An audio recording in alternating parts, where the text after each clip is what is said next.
सर्वप्रथम सर्वांना जय श्रीराम।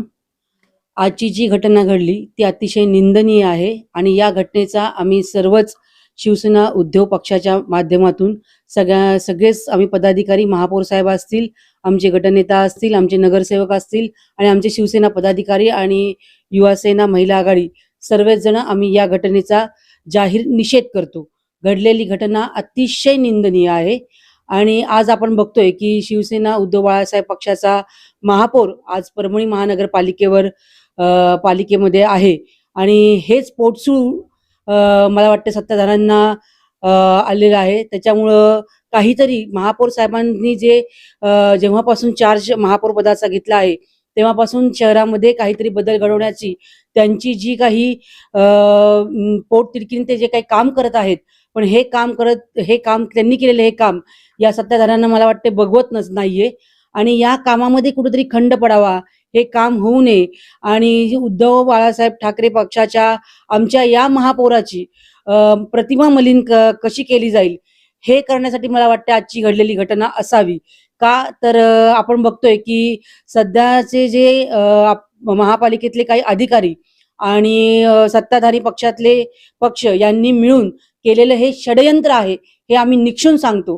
कारण महापौर साहेबांना याची कोणतीही कल्पना दिलेली नसताना हे रात्रीच्या अंधारामध्ये पहाटे 3 वाजता जाऊन मंदिर पाडण्यात आलं आणि आपल्या या हनुमानांच्या प्रतिमेला जप्त करण्यात आलं। ही अतिशय निंदनीय, अतिशय म्हणजे त्याला शब्द नाहीये इतकी निंदनीय घटना आहे आणि त्याचा आम्ही वारंवार जाहीर निषेध आमच्या सर्वांकडून करू की घडलेल्या घटनेची सखोल चौकशी करावी आणि ज्या कोणी अधिकारी यामध्ये आहेत त्यांच्यावरती कारवाई केली जावी, कारवाई केली जाणार आहे आणि असे आदेश महापौर साहेबांनी दिलेले आहेतच आणि त्यामुळे या घटनेचा पुन्हा पुन्हा आम्ही निषेध करतो आणि निश्चित या अधिकाऱ्यांवरती कारवाई होईलच आणि कोणी कितीही काही केलं तरी आमचे महापौर साहेब ज्या वेगाने शहराचा चेहरा मोहरा बदलण्याचा प्रयत्न करतायत तो परभणी शहराचा चेहरा मोहरा नक्कीच बदलला जाईल, यांनी कितीही काहीही केलं तरी। पण आपल्या सर्वांनाच माहिती आहे की महापौर साहेब जरी मुस्लिम असले तरी त्यांचा जो वारसा आहे तो समाजसेवेचा आहे आणि समाजसेवेचा वारसा ते घेऊन आलेले आहेत। त्यामुळे त्यांनी कधीच हिंदू आणि मुस्लिम असा भेदभाव न करता शहरामध्ये सुद्धा ते ज्या पोटतिडकीने काम करत आहेत, तर मला वाटत नाही की कोणी असा प्रश्न उभा राहावा की हिंदू मुस्लिम सर्व जाती धर्माला घेऊन सध्या ते शहरामध्ये मोठ्या प्रमाणात काम करण्याचा त्यांचा मानस आहे आणि ते काम करत आहेत।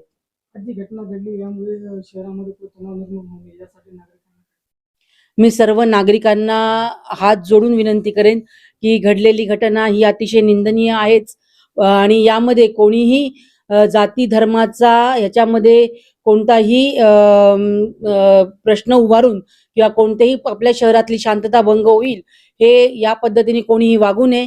कारण घडलेल्या घटनेचा अतिशय निंदनीय असून महापौर साहेबांनी सुद्धा त्याचा निषेध केलेला आहेच आणि याची सखोल चौकशी लावून ज्या अधिकाऱ्यांनी ही सूचना दिली किंवा ज्या अधिकाऱ्यांनी ही कारवाई केलेली आहे त्यांच्यावरती कारवाई करून त्यांना सस्पेंड करून त्यांना निश्चित शिक्षा होणार आहेच। त्यांच्यावरती ती कारवाई पोलीस प्रशासन त्यांच्यावरती कारवाई करेलच, पण एवढं निश्चित सांगेल की कोणी कितीही काहीही करावं पण आमचे महापौर साहेब जे परभणी शहराचा विकास करण्याचा प्रयत्न करतायत निश्चित तो विकास होईलच। कोणी काहीही करावं आणि काही जरी म्हणलं तरी जाती धर्म यामध्ये आड येणार नाही।